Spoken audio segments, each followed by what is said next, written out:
వదతు వదతు వాణీ రామ రామేతి నిత్యం జపతు జపతు చిత్తం రామపాదారవిందం నమతు నమతు దేహం సంతతం రామచంద్రం నభవతు మమ పాపం జన్మ జన్మాంతరేషు నభవతు మమ పాపం జన్మ జన్మాంతరేషు. దశావతారాలలో మొదటి 5 అవతారాలు అర్చావతారములు, అంటే ఆరాధింపదగినవి కానీ అనుకరించడానికి వీలులేనివి.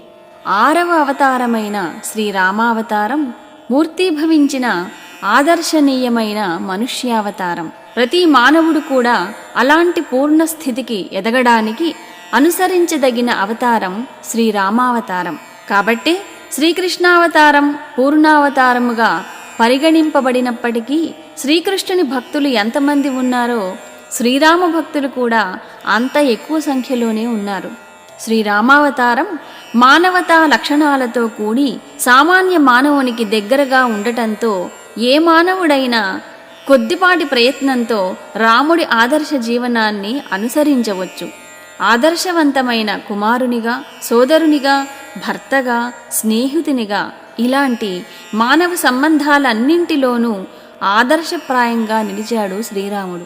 విద్వాంసుడు, విద్యాహీనుడు, శత్రువు, మిత్రుడు, సంస్కారవంతుడు, సంస్కారహీనుడు, వీరిలో భేదదృష్టి లేని మహారాజుగాను, ధర్మాచరణకై స్వసుఖాన్ని త్యాగం చేసి మనుష్య రూపం దాల్చిన దేవుడిగాను, ఆంతరంగిక బలహీనతలను అధిగమించిన దివ్య పురుషుడిగాను రాముడు అటు గృహస్థులను ఇటు సన్యాసులను అందరినీ రమింపజేసే ప్రియతముడిగా నిలిచాడు.